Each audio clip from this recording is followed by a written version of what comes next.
ఇక్కడ మనకి 33 కోట్ల దేవతలు అంటే 8 మంది వసుదేవులు. లెక్క పెట్టుకోండి.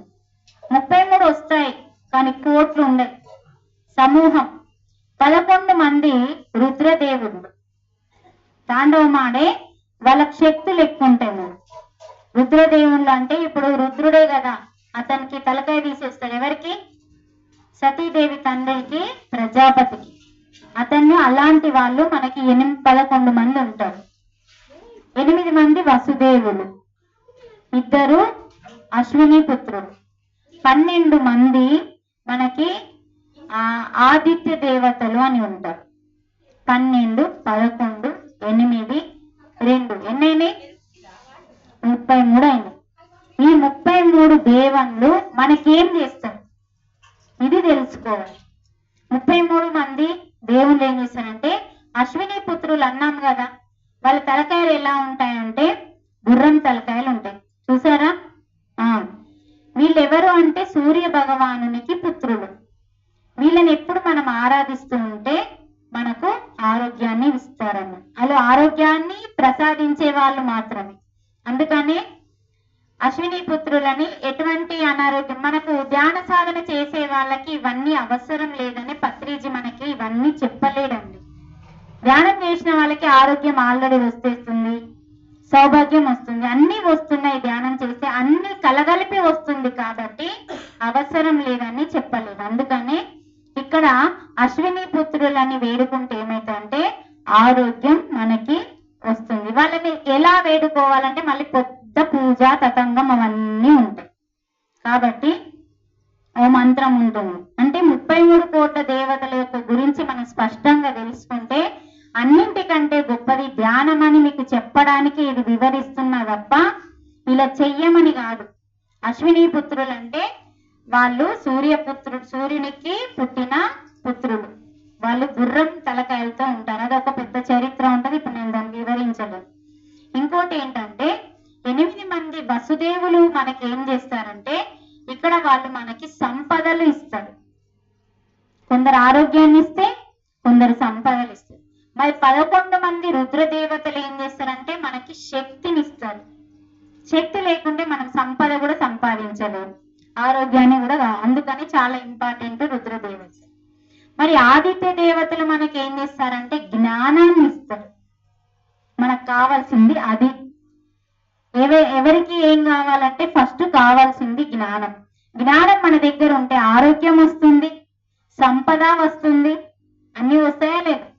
అందుకని ఈ 33 దేవతలందరూ కూడా విడిపోయి 12 మంది వాళ్ళ డ్యూటీ ఏంటంటే ఎవరైతే సాధనలో కూర్చుంటారో, ధ్యానం చేస్తారో వాళ్ళందరికీ జ్ఞానాన్ని ప్రసాదించే పని వాళ్ళ డ్యూటీ. అర్థమైందా? వీళ్ళందరూ దేవతలు. కానీ ఈ దేవతలని సృష్టించింది ఎవరు? వల్ల భగవంతుడు.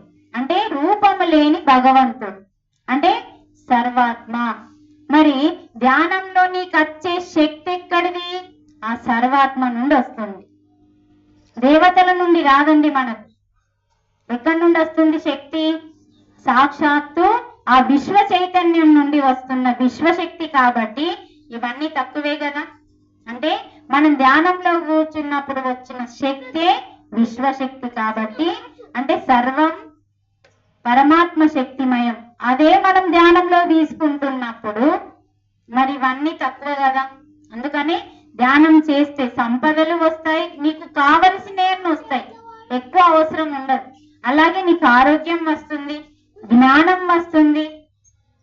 అందుకని ఈ 33 కోట్ల దేవతలు అంటే కోట్లు ఉన్నాయి మనకి.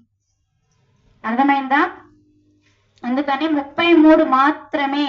సమూహం, వర్గం, ఉత్తమమైన వాళ్ళన్నట్టు, గొప్ప వాళ్ళన్నట్టు, ఉన్నతమైన వాళ్ళు.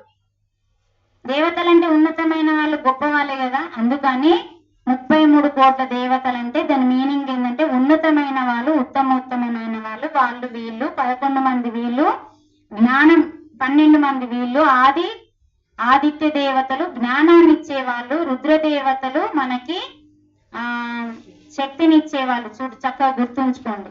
తర్వాత 8 మంది వసుదేవులు మనకి సంపదనిచ్చేవాళ్ళు, 2 అశ్విని పుత్రులు మనకి ఆరోగ్యాన్ని ఇచ్చేది. ఇదండి 33 కోట్ల దేవతల యొక్క రహస్యం. ఇది చాలా మందికి తెలియదండి, ఎవరికి తెలియదు. మనకు అంతమంది దేవుళ్ళు ఏం లేరండి, అందరికీ ఒక్క దేవుడే ఉన్నాడు.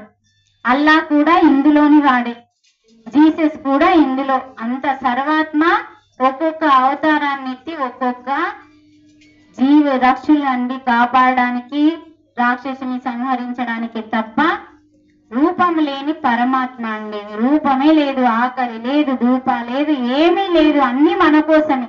సుప్రభాతం కూడా వేస్తాం మనం లేవడానికే తప్ప పరమాత్మ ఎక్కడ వండుకుంటాడండి? పరమాత్మ వండుకుంటే సృష్టిని ఎవరు చూస్తారు అసలు?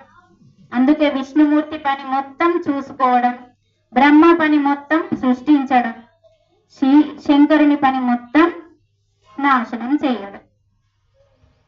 అందుకనే మనము అన్నింటికంటే గొప్పదైన ధ్యానంని పట్టుకుంటే ఆ ధ్యానంలో తీసుకునే శక్తిని ఫస్ట్ కాపాడుకోవడం ముఖ్యం. ధ్యానం చేయడం ఎంత ముఖ్యమో ఆ ధ్యానంలో తీసుకునే శక్తిని, జ్ఞానాన్ని రక్షించుకొని కర్మలు చేయకుండా చూసుకుంటే చాలండి. ఎక్కువ మాస్టర్లుగా ఎదగాల్సిన అవసరం కూడా లేదు, ఉన్నదాన్ని కాపాడుకుంటే చాలు. మనం ధ్యానం బాగా చేస్తాం కానీ కాపాడుకునే తెలివితేటలు అసలు సంపాదించుకోలేదు, అది సంపాదించుకోవాలి. ఓకే మాస్టర్స్, ఇప్పుడు మనం ప్రసాదం తీసుకుందాము. ప్రసాదం తీసుకొని తొందరగా వస్తే కాసేపే ఉంటుంది క్లాసు, ఆ తర్వాత నేను వెళ్ళిపోతా. అప్పుడేమో ఒకటేంగ్ అన్నది. ఓకే, మీరు అప్పటిదానికి ఏమన్నా మాట్లాడతారా?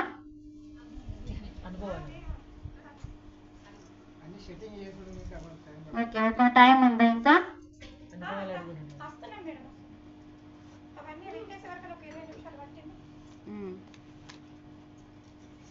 మరి శ్లోకం చెప్పి చాలా టైం అవుతుంది, అందుకని చెప్పట్లేదు. ఇంకో శ్లోకం ఉంది చెప్పడానికి, అది వివరించేసరికి ఇంకొక హాఫ్ అన్ అవర్కి ఎక్కువ పడుతుంది, మళ్ళీ మనకు అన్నం లేట్ అవుతుంది. సరేనా? మరి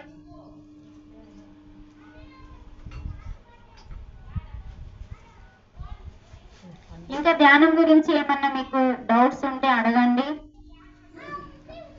లేకుంటే ఇది ఎట్లా అదెట్లా అని కూడా మీరు అడగచ్చు, సమాధానాలు తెలుసుకోవచ్చు అమ్మా. ఎందుకంటే మనం కొన్ని డౌట్స్ మొండిగా ఉంటాయి, కొన్ని ఏమో తెలుసుకోవాలని ఉత్సాహం ఉంటుంది, అడగచ్చు. అందుకని డౌట్లు ఉంటే అడగండి అమ్మా, మేడం చెప్పడానికి సిద్ధంగా ఉన్నారు, టైం ఉంది, తొందరగా.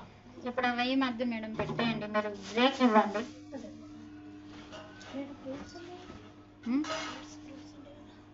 ఏం ఫ్రూట్స్? ఏమైనా డౌట్లు ఉంటే అడగండి, ధ్యానం ఎట్లా చేయాలి ఇంకా